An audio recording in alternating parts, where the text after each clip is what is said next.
folks, welcome back. So what I'm going to do in this video is I'm just going to talk about an upcoming project here. I've been working on a kitchen here this morning and doing a lot of ripping with my table saw, and things weren't going quite the way I wanted them to. So most of you guys have seen the table saw that I super tuned.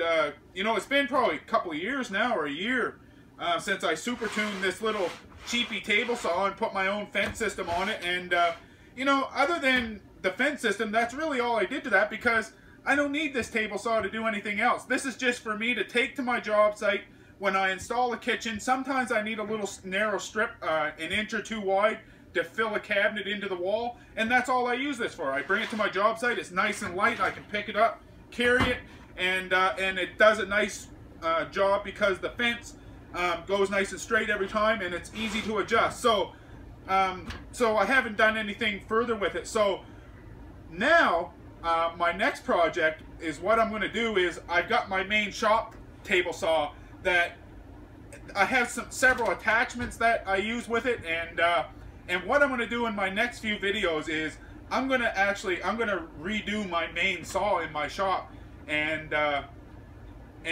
get it so that it's working a lot better. And what it could do too is, I was thinking about this, is if a person just had one of these little cheapy table saws, you know, they're just the little plastic table saws, you could actually do what I'm going to do to my main shop saw.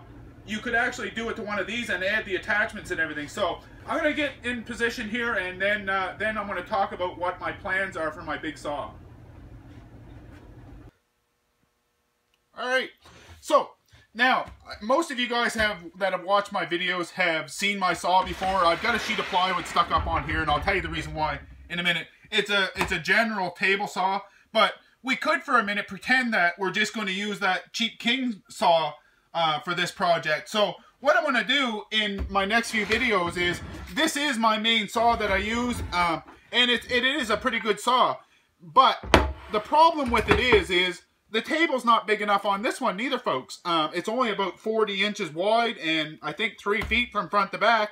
But when you start ripping sheet after sheet after sheet, because I'm doing kitchens, you know, like I've got a great big pile that I ripped up this morning using this, and when you're doing that over and over again, you know, this table's just not big enough. So what my plans are for my next few videos is, I'm going to redo this saw. What I'm going to do is, I'm going to use probably a few sheets on this saw, because I don't have to move it. It just stays right here. So what I'm going to do is, I'm going to add a piece of plywood to the top of this. I'm not even 100% sure that I'm going to use this stock fence. I may make my own fence that has at least a 4-foot fence. This is only 3 feet. I'm likely going to do one that is 4 feet long, or maybe even longer. The other thing that I want to add into this too is if you guys have watched my videos, you'll see that I made a table saw sled that goes onto my, you know, it fits into my tracks. Well, this sled has served its purpose for a few years now since I made it, or I don't know when. It's been a while, I know that. However, I'd like to have this thing cutting a lot wider. And the reason what was holding me up before is because of my table and behind. It would only allow me to push it ahead so far, so I could only make it so big. But with my new one, I'm going to make it so I'd like to be able to cut off 25 inches is what I'd like to cut off. Be able to set a piece of plywood in there 25 inches and cut it off, and have the same thing, my little stopper block, move back and forth. And so that would be one of the things. The other thing that I have is my power feeder here. We were using this morning. That's what spurred this all on, because the tables are there's multiple tables here.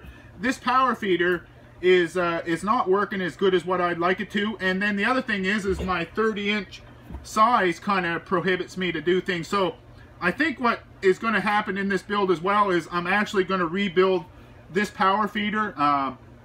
I'd like to have it so the wheels raised up and down somehow, or the unit itself to accommodate different thicknesses, and I'd like to stretch it out a little bit and make it a little simpler to build too as well. So you guys know how my videos work. This is just, I'm just brainstorming now on what I'm going to do. You guys are going to have to keep tuning into the rest of my videos for the next little while to see how this project turns out. So hopefully you guys had fun watching this one. Hopefully it gets you excited to watch the next one. And I thank you for watching.